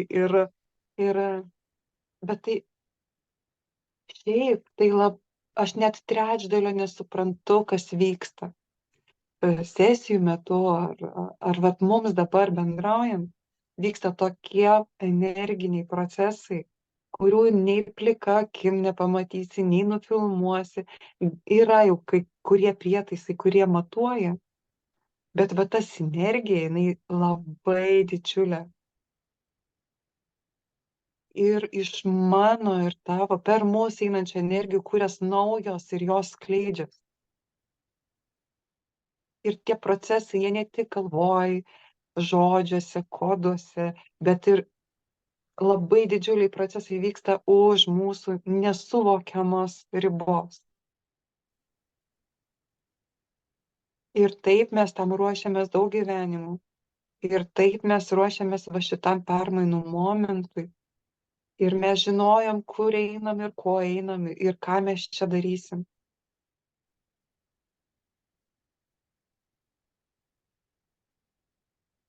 Negaliu kitaip, kaip tik pritarti, Violeta, ir ypatingai vėlgi, atgražinai tu mus prie to mainymosi, to keitimosi, ta sinergiška, ar ne, jėga kažkokio gimstančio, trečio, nepažinto energijos vieneto, kaip tu taip pavadintum, kuris šiuolaikiniui žmogui realiai yra kertinis. Aš tikiu, kad tai yra kertinis dalykas ir na, žmogus neatviras ir negebantis dalintis, na, jis sąmoningai save palieka vieną. Ir tai yra be galo Taip, skausminga. mes jau buvom daug kartų Mhm. atsiskyrėliais. Mes daug, net šiame gyvenime jau buvom, spėjom pabūt atsiskyrėliais, ane? Taip, taip. Tai yra esmė, vat, mylėt besąlygiškai, kiekvieną, tiesiog jį priimti. Kodėl mes vis šiame gyvenime ieškom laimės, meilės, ramybės tos vadinamos. Šiaip tai aš ją vadinu taika vidinė. Kodėl mes to ieškom? Nes mūsų siela tai atsimena kaip nuolatinė būsena. Mes ieškom išorėje, mes tikimės, kad partneriai tai duos, draugai tai duos, vaikai tai duos. Ne, viskas mumise jau yra, tai reikia nurimti ir tai atrasti. Visos didžiosios dovanos mumise. Ir kai mes surandam tuos dalykus, mes tada galim bendraudami kurti tas trečias energijas, aukštas vibracijas. Jos natūraliai gimsta iš tų atvirų širdžių, priimančių viską su viskuo. Taip, mano žmogiškas protas su daug ko gali nesutikti, bet širdis žino, kad viskas su tuo yra gerai. Ir tai leidžia neišprotėti tokiais atvejais kaip karai, marai ar badas. Visko dar bus. Viskas veda į tai, kaip mes tai priimam ir kaip į tai reaguojam. Bet ne išoriai, o iš tikrųjų viduj. Mes taip įpratę per tuos dešimtmečius, šimtmečius vaikščiot su kaukiam, kad gal pradėkim jas nusiminėti po vieną. Lėtai, bet drąsiai. Priminei man vieną geras kažkada skaitytą sakinį, be abejo anglišką, ir galvoju, kaip čia išversti, bet apie tą reagavimą, ar ne, kad kuomet žmogus gauna situaciją, tai angliškai skambėtų taip, kad turėtum išmokti not to react, but to respond, ar ne, kad nereaguoti, bet kažkaip tais vat, matyti, netgi, sakyčiau, iš šalies tą situaciją ir kažkaip į ją reaguoti būtinai, ar ne? Į ją reaguoti Taip. būtinai, bet ne taip reaguoti, kuomet veikat kažkokią pasąmoniniai užsilikę dalykai, ne? Bet jau reaguoti iš visai kitos perspektyvos, ar ne? Kuomet tavo reakcija jinai yra labai, net nežinau, išdirbta, supranti, bet manau, žmogus supras, netgi čia labai ir aiškinti nereikia, bet esmė, kad not to react, to respond, ar ne? Ir man kalbu, tai yra apie šiokią tokią atsakomybę kalba, kad žmogus pats atsakingas, kaip jisai į kiekvieną jam pamėtėtą situaciją visgi vat, sureaguos. Taip. Ir va čia, va tai vėlgi nutekam, įtekam į emocijas. Apie emocijų higieną. Mes nepamirštam praust kūno, valyt dantų, bet mes emocinę higieną iš vis net neįsivaizduojam, kas tai yra. Taip. Bet kiekvieną dieną reikia peržiūrėti, kur aš išjaučiau emocijas, kur aš ją užspaudžiu, kur aš ją suvalgiau ir norėjau. Nes žinoma, yragi situacijų, kada tu negali tiesiog išreikšti, tarkim, pykčio, išreikšti nusivylimo. Būna situacijų. Tai grįžai namo į saugią erdvę ir tiesiog leidi savo išjausti. Ir tada tos reakcijos į kažkokį tai įvykį nebus padidintos keliolika ar keliasdešimt kartų. Taip sureagavau, bet neturiu aš tą gumulo, kuris sprogsta atsitikus kažkam. Tai, tarkim, aš pykstu, vieną kartą supykau, neišreiškiau, antrą kartą supykau, neišreiškiau, aš sukaupiau pykčio va tiek. Ir tada užtenka kažkokio iš išorės mažos smulkmenos. Ir tas visas pyktis vienu metu sprogsta. Ir iš kur kyla didžiuliai konfliktai. Bet iš to sukaupto, neišjausto pykčio. O supykau, treptelėjau koją. Papyksiu aš dabar, pyksiu sąmoningai 15 minučių. Po 15 minučių. Ar paverksiu, tarkim, nuoskaudą kokią nors, išverksiu 15 minučių. Pagailėsiu savęs. Paskui juokas suima. Pabuvai vargšė, pabuvau. Ir tada nekyla tų skaudžių reakcijų, kraštutinių jau sakyčiau. Duoti savo laiko, ar ne? Nes ir iš praeitų gyvenimų mes atsinešam tą sukauptų, neišjaustų emocijų, tarkim, partneriai. Ne? Praeitam gyvenime prisiekė viens kitam meilę ir vienas iš jų ten išdavė. Kontraktas sudarytas ir jis neužbaigtas. Šiame gyvenime tokia pora susitinka. Pajaučia aistrą, sielos atpažįsta vieną kitą, čia bando žaisti šeimą, o iš tikrųjų jie nekenčia vienas kito, nes nebaigtas kontraktas jas laiko kartu. Sukandę dantis gyvena, nes tradicijos, kad čia mes skirsimės ir taip toliau ir panašiai. O jie turi kontraktą iš praeito gyvenimo. Priesaika. Nes mūsų priesaikos tos tokios, ypač buvo madinga kraujo priesaikas duoti ar dar kažkokius įžadus didžiulius, didingus, o dar su liudininkais. Čia yra kontraktai sielui, kurie pereina į kitą gyvenimą. Ir sutinki žmogų ir nesupranti, kodėl iš karto jo nemėgsti. Sutinki žmogų iš karto nesupranti, kodėl jį priimi iš karto atlapą širdim. Viskas iš senų istorijų. Viskas iš senų istorijų. Jo, ir vėlgi keliavom į tą praeitį stambiuoju masteliu, ar ne?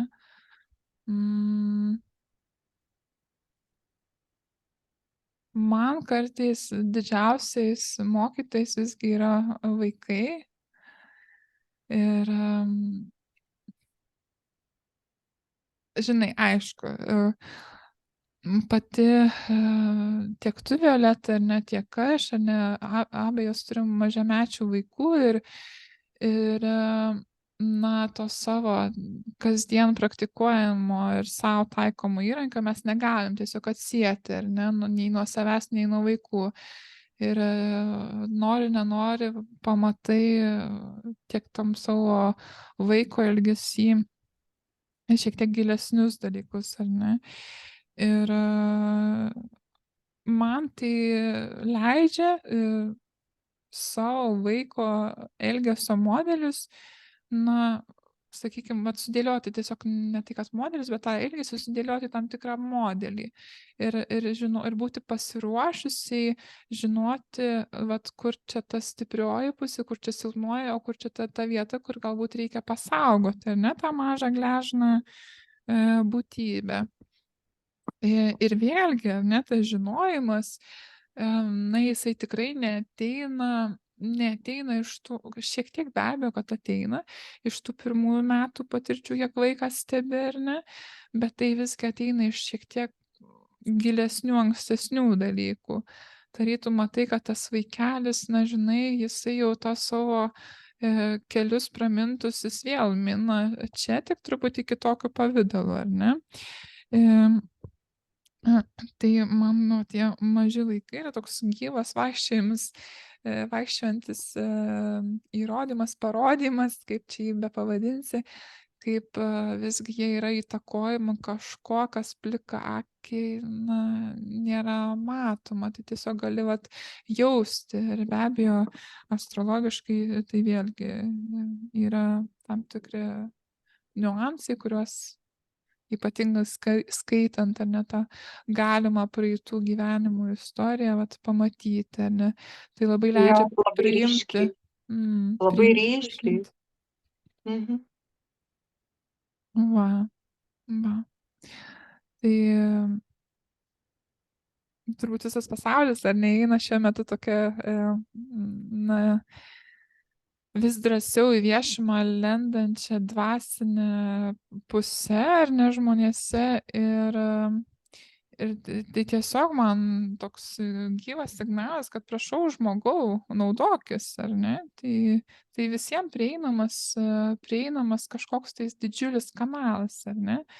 Bet arba tu, ar ne, palengvini savo kažkaip kelią, arba tiesiog, nu, vat, žmogus kažkodėl negali prieiti. Ir ką aš su to noriu pasakyti, kad vat,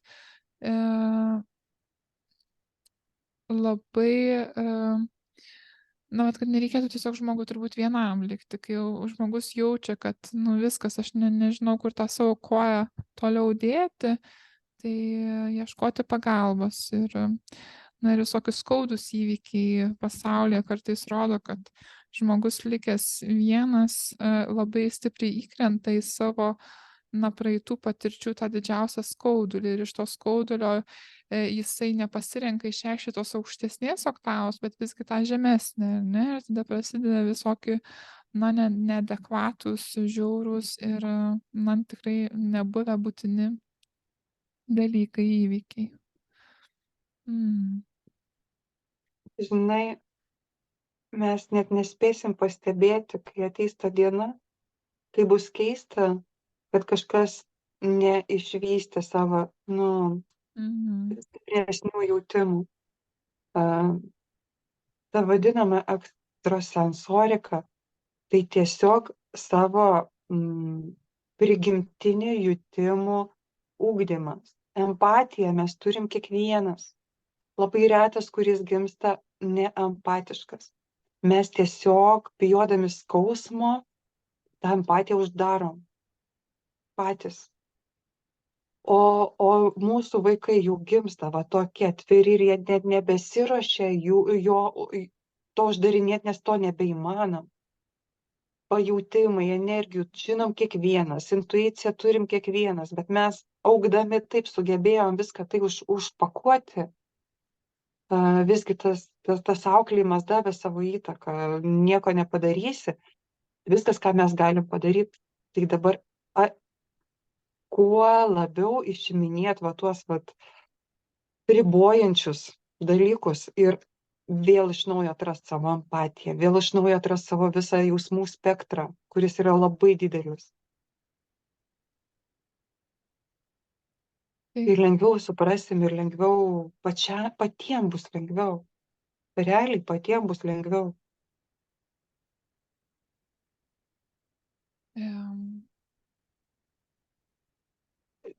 Man asmeniškai dingo švytuoklės efektas. Taip, arba labai gerai, arba labai blogai. Arba, banguoja, taip, gyvenimas vyksta, jisai keičiasi, kiekvieną dieną viskas nauja. Pasikeitė mano reakcija į tai. Būtent. Aš nebejaučiu tokio streso. Aš jaučiu stresą, bet jis nebe toks, kad aš ten dar savaitę apie tai galvoju po to. Ar metus.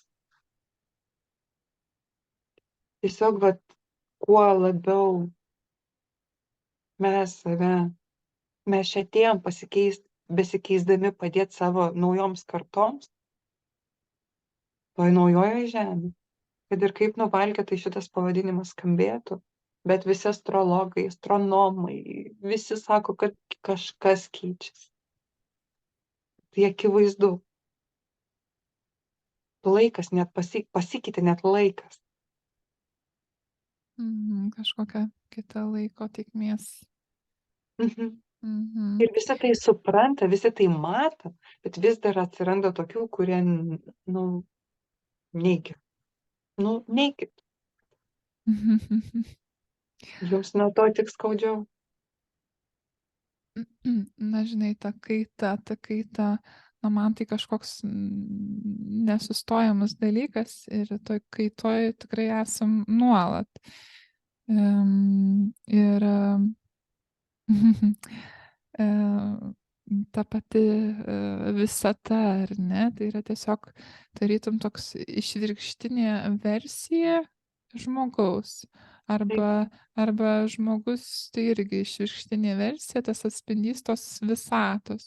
O kai pasižiūri į visatą, ar ne, ir čia ir gali ir žinias, ar ne, į pagalbą pakviesti, nu matai, kaip viskas juda, keičiasi ir niekados vietoj nestoja netgi, ar ne, vat, ryte matai tekančią saulę, vakare žiūrėk, jau mėnesiena, ar ne, šviečia.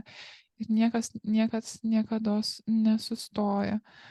Tai vat tokia žmogaus reflektacija į nuolatinį pokytį, keičiant tolygiai, harmoningai ir save, man atrodo, tai galėtų būti kiekvieno žmogaus kaip ir didysis raktas, jam palengvinta kažkokį tai siejimą jo pasirinktų iš tikrųjų, ar ne, netgi keliu ir duotų ir pasirinktų. Va. Tai tiesiog Taip. Ir tuo labiau, priimti. kad nebereikia slapčia to daryti. Mm. Nebereikia slėptis, nebereikia, kaip man, pavyzdžiui, katekizmą jau slapčia mokintis. Nes tais laikais dar buvo Tarybų sąjunga. Taip. Nebereikia meluoti savo, nebereikia meluoti, apsimetinėti, gana, užtenka. Tai nenuves nieko. Vėlgi, Violeta, na, esi puikus pavyzdys to mūsų Chirono, netgi tas tavo, ne, vat, reflektacija į katekizmą ir, ar net yra kažkoks, vat kažkoks tais vaisius, kuris yra uždraustas, bet tu jauti, kad mano dvasiai vat būtina ši patirtis ir aš vis tiek eisiu jos mokintis. Tai vat kalba apie tokį dvasinį privalumą iš negalėjimo, kaip tu sakai, darai dalykus, nors jauti, kad Nebuvo negali. mano, tai Jo. nebuvo mano asmeninis Aha. pasirinkimas. Ne. Aš tiesiog tokio šeimoje augau. Na taip, tai visos patirtys. Religi. Močiutė, mama, taip reikia, tokia tradicija. Tai reikia, tai reikia. Bet vis tiek mes tai darėm slapčia. Aš dar. Paskui jau viskas keitėsi. Aš tiek permainų per savo gyvenimą jau turėjus, kad atrodo tai keista, kai nieks nesikeičia. Iš tikrųjų. Nes kai tik tai pasidaro ramu, galvo, o kas dabar? Kažkaip per ilgai ramu. Greičiausiai, kaip tu ir minėjai, viskas iš tikrųjų keičiasi, bet tavo reakcija į tai jau, ar ne, jinai plaukia pati, jau tau net nebereikia jos kažkaip apčiuopti, jau jūra pati banguoja ir su to pačiu ritmu laivelis plaukia, ar ne? Tai išlaikyti tiesiog tą jausmą, nelaukiant. Nustoti iš tikrųjų, pirmiausia, meluoti savo, išdavinėti save. Palikti visus aplinkui ramybei ir susipažinti su savim iš naujo. Nes vienintelė siela, vienintelis žmogus, su kuriuo mes visą gyvenimą, tą žemišką, trumpą gyvenimą, mes praleidžiam kartu, tai va šitas žmogus, su kuriuo aš praleidžiu daugiausia laiko ir kurį mažiausiai pažįstu. Mes puikiai pažįstam savo vaikus. Mes net galim nuspėti, ko jie nori, jiems neištarus žodžio. Bet savęs, ko aš noriu, nežinau. Mes nepažįstam savęs. Visai. Taip, tai apie ką, ar ne, ir visas šis pokalbis iš tikrųjų sukasi, tai apie iš tikrųjų savęs pažinimą. Savęs pažinimą kaip galingą įrankį, galintį padėti žmogui na, sutikus bet kokią situaciją, ar ne? Em, Bet, na, ar žmogus leis sau pažinti save, ar kiek žmogus yra nedrąsus, tai vėlgi, ar ne, yra galbūt kiti dalykai ir už kiekvieną negali tiesiog ar ne jų nei priimti, nei nuspręsti, nei padaryti sprendimo, tai yra kiekvieno asmeninis sprendimas, kiek aš leisiu save dabar pažinti, o kiek aš per prievartą, ar ne, galbūt kartais būsiu priverstas, na, susitikti su savuoju aš. Iš savo patirties galiu pasakyti, ženklų sustot ir atsisukti save Mm. būta labai daug. Bet vat, būna iš pradžių švelniai, mūsų siela, dvasia, aukštesnysis, aš nesvarbu, kuom jūs tikit. Visada duoda ženklų. Švelnių iš pradžių. Stop. Pasižiūrėk į save. Iš pradžių mažom ligom, paskui sunkesnėm, paskui nelaimingais atsitikimais. Jie visada turi įvairiausių būdų mus sustabdyti, kad mes atsigręžtumėm į save. Ir žinai, Violeta, taip pagalvojau, kad dar galim grįžti šiek tiek prie astrologijos konkrečiau, nes vėlgi, ar ne, kokia to esmė, kuomet vat, turi, bet paimkim bet kokio žmogaus astrologinį ratą, kuomet tu vat, jį skaitai, tu matai, o vau, kokia kompleksiškai įdomi ir unikali ši vat, siela asmenybė, ar ne? Ir paimi kitą ir matai vėl tą patį, o vau, kaip taip čia jai reikia gyventi, ar ne? Ir va, tu kažkaip vat, turi vat, su tom visais tais žaibukais kažkaip juos priimti ir praleisti ir kažką dar iš jų nuveikti ir pačiam išgyventi ir tą motyvaciją gyvenimui išlaikyti. Na tai tas visas žmogus ir organizmas ir siela ir viskas viename yra labai labai kompleksiška ir iš tikrųjų gan nelengva kaip būtybė, energetinis kamuolys, ar ne? Tokių daug žaibukų, kaip aš jį matau. Ir noriu pasakyti, kad mes nesam tobuli. Ne, mes nesam tobuli. Ne. Tik kartais elgiamės neidealiai. Tikrai ne. Ir pasakom žodį neidealiai, ir minties neišeina išreikšti tikrai neidealiai, ir ne. Tobuli mes esam nuo pat gimimo. Taip, iš vienos Šiam pusės. momentui tu esi tobula savo pačios versija. Taip, tu, Violeta, taip pat. Ir, bet ką norėjau pasakyti, kad astrologiškai man padeda mano praktikose tokius, be abejo, visi astrologiniai dariniai, aspektai, jie turi savo terminus. Aš jau stengiuosi privengti, kalbant plačiai publikai, nežinau, kiek aš žinau.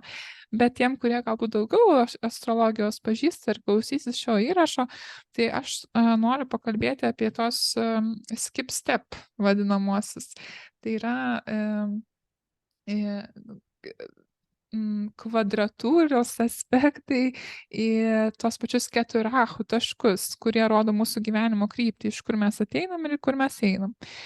Ir kuomet mes turim ar ne tų aspektų su tam tikrais dangaus kūnais, jie mums gali pasufleruoti, o gerai, praeituose gyvenimuose, ne kaip ar ne tavo Violeta atveju, tai buvo labai stipriai pajungtas tas žuvų kanalas, ar ne tas dvasingasis mūsų, na, realiai paskutinės stotelės kanalas. Ir bet ką norėjau pasakyti, kad tai tikrai nebuvo idealus kažkokia jo išraiška, ar ne? Tai viena iš tų priežasčių, kodėl tu šiandien sėdi vis dar čia, ar ne? Tai tavo misija nėra baigta. Ir įsijungus, ar ne, tavo astrologinį žemėlapį, tai lygiai taip pat tas vadinamasis kažkoks tais rodiklis, kuris, vat, ar ne, rodo, kad, nu, va, čia dar iki galo nėra atidirbta ir kaip ir tavo, na, va, sielos gerovė yra būtina ir toliau su tuo dirbti, tai vėlgi yra tas pats Neptūnas tavo atžvilgiu, ar ne, tas vadinamasis skip step, tau yra Neptūnas. Ir ką aš tada vėlgi darau, kad man tai padėtų, ar ne, vat, suprasti labiau iš sielos pozicijos, o tai gerai, o tai ko čia jai nepamiršti, ar ne, vat, ko jai nepamiršti, jau kaip ir negrįžti į savo tą atsineštą bagažą praeitį, bet galbūt tai yra kažkas svarbus, ką aš dar šiek tiek galiu ištobulinti per tą vėlgi labai labai stipriai dvasingą, ar ne, pasišventimo, atsidavimo, meilę, to gydovo skleidžiančią energiją planeta tuo pačiu Neptūnu, ar ne? Tai va. Tai paskaitykim tavo simbolį, ar ne, Neptūnas, galbūt tau padės pats sureflektuoti, kažkaip tiesiog išjausti pačiai asmeniškai, o ką dar aš galiu pajungti, o gal aš jau pajungiau tai savo gyvenime, praktikose, tiesiog savo savirealizacijoje. Tai tavo Neptūnas yra 19 šaulio laipsnį. Toliau svirsiu. Mhm. Mhm.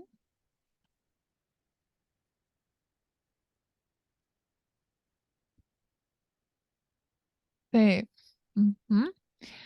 Ir ką jisai sako, tai yra pelikanai išsigandę žmonių elgesio ieško saugesnių vietų jaunikliams auginti.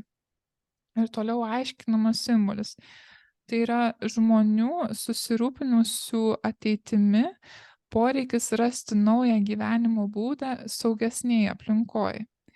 Pelikanai taip rūpinasi jaunikliais, kad yra pasirengę maitinti juos savo kūnu ir krauju. Nesvarbu, ar tai faktas, ar tai tik simbolis, bet čia kalbam apie situaciją, kuri vėliau tampa labai aktuali. Mūsų technologinė visuomenė globaliai teršia ne tik savo gyvenamą aplinką, bet ir jaunosios kartos protus bei jausmus. Naujo gyvenimo būdo paieškos šiais laikais atrodo būtinos, o simbolis kalba apie išgyvenimo problemą. Mūsų civilizacija išnaikino ištisas gyvūnų rūšis, net pačiai žmonijai yra iškilęs pavojus, o naujų tinkamų gyventi planetų paieškos nebūtinai bus tinkama išeitis. Galbūt visai kartai teks paaukoti save dėl ateities kartos. Ar ne? Tai simbolis visgi kalba apie kažkokias paieškas, saugesnių erdvių, išeičių. Tai, ką aš kalbėjau, kad mes dabar jau turim keistis, kad mūsų palikuonis augtų be kaukių, be nemele. Ir čia kaip simbolika įmama ekologija, paukščiai, gyvūnai, bet realiai energetika, emocinis kūnas, mūsų energiniai kūnai, jie netgi labiau svarbus negu fizinis. Jie visi iš tikrųjų labai svarbus, bet ir jais irgi reikia pasirūpinti. O jie svarbus tuo, kad mes daug amžių nekreipiame juos dėmesio. Tiesiog nekreipiam. Ir vėlgi aš ne, kad tau užvesti ant kelio, kuomet tu klausaisi šios tau skirto simbolio, kuris realiai šneka ir apie praeitį, ir apie dabartį, bet esmė tai yra kažkas, su kuo jau dirbti, reikia nepaleisti ir dirbti ir toliau. Tai tarytum yra misijos sudėdamoji, kažkokios misijos ar tikslo, ne kaip tai bevadintume, sudėdamoji būtinoji dalis. Ar ne, tai yra toks aukštesnis tikslas. Man atrodo, tai šneka labai aiškiai apie tave. Kartais ir mane pačią, žinai, simboliai nustebina. Aš jais labai juos jaučiu ir tikrai dažniausiai jie labai taikliai nusako tai, ko žmogui reikia ir gali pagelbėti, bet tikrai kartais pačiai šiurpuliukai eina ir jaučiu, kad tai yra apie tai.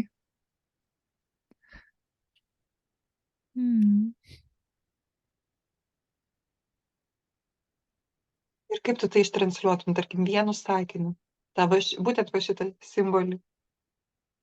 Taip, tai... Jauti. Tai nuolatinis ieškojimas, net nebūtinai ieškojimas, bet galbūt, kaip tavo atveju, tu jau netgi ir matai išeitis, ar ne? Bet tų žmonių žemėje jų yra tiek daug, kad kartais tos motivacijos, kad žinai, o tai dar 1000 reikės tą patį, suteikti, kažką perduoti, tai jos gali pristigti. Bet ką tuomet aš kaip vertėja tau tuomet norėčiau perduoti, kad tu negali sustoti. Sustosi, vėl bus tas pats skip step, vėl būsi praleidus kažką ir kitam gyvenime vėl gausi tą patį. Tai dabar jau prašau, Violeta, esi Aš tinkamam kely. neįsivaizduoju, kas turėtų nutikti, kad galėčiau sustoti. Iš tikrųjų, aš galvoju, kad aš tiek daug nespėsiu, nes netaip jau daug ir liko. Iš tikrųjų, niekad nežinom, kiek liko. Bet tiek, kiek šiandien padarei, vadinasi, tai yra maksimumas, ką galėjai padaryti. Ir aš nekalbu apie kroso bėgimą ar namo statymą ar dar kažką. Ne, aš kalbu apie kokybę, savijautos būsenos, ką tu gali šios dienos, ką šioje dienoje gali sukurti geriausiai, ką gali. Ar tai bus poilsis visą dieną, bet ilsėkis geriausiai, kaip gali šiandien. Jeigu tingi, tingė geriausiai, kaip gali šiandien. Jeigu dirbi, dirb geriausiai, kaip gali šiandien.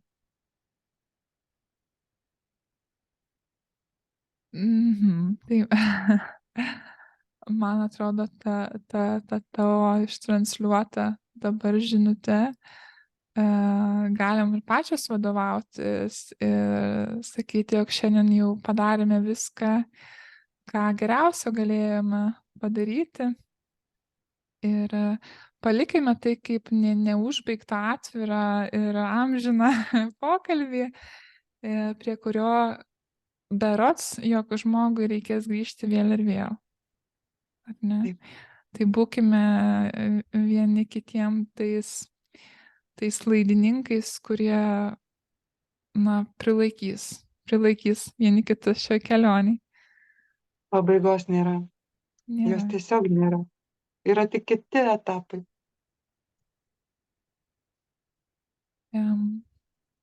Taip. Tai ačiū tau, Violeta. Ačiū visiems, kurie žiūri šį įrašą. Ir